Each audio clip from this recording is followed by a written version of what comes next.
Class எடுக்கக்குள்ள எந்தெந்த product எதுக்கு use பண்ணுங்கிறது பார்த்துருக்கோம் ஆல்ரெடி. இப்போ அந்த ப்ராடக்ட் காட்டுனா எல்லாருமே அதோட பேர் கரெக்டாக சொல்கிறீங்க.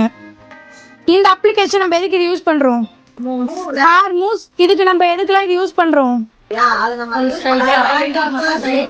ஹேர் ஸ்டைலிங் யூஸ் பண்ணுறோம். இதை எதை வச்சு நம்ம கோம் பண்ணுவோம்? இந்த ப்ரஷ் பேர் என்ன? தெளிவா இருக்கீங்களா? பேபி ஹேர்ஸ் எது இருந்தாலுமே அந்த பேபி ஹேர்ஸை ஸ்ட்ரைட் பண்ணி கொடுக்கறதுக்கு, ஹேர் வந்து ஃப்ரண்ட்ல கிளம்ஸியா இல்லாமல் இருக்கிறதுக்கு இந்த வேக்ஸ் அப்ளை பண்ணுவோம். இன்னொன்று என்ன பண்ணுவோம்? வேக்ஸுமே ஹேர் டூவை கலக்காம நல்லா ஹோல்டு பண்ண ஹெல்ப் பண்ணும்.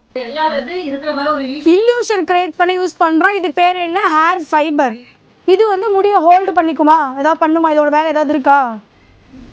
இது ஜஸ்ட் ஹேர் பில்ட் பண்ணி இருக்க மாதிரி ஒரு இல்யூஷன் கொடுக்குற ஹேர் ஃபைபர். இந்த ஸ்ப்ரே ஓகே. Shine spray. ஓசிஸ்ல ஷைன் ஸ்ப்ரே பார்த்து அதோட வேலை என்ன?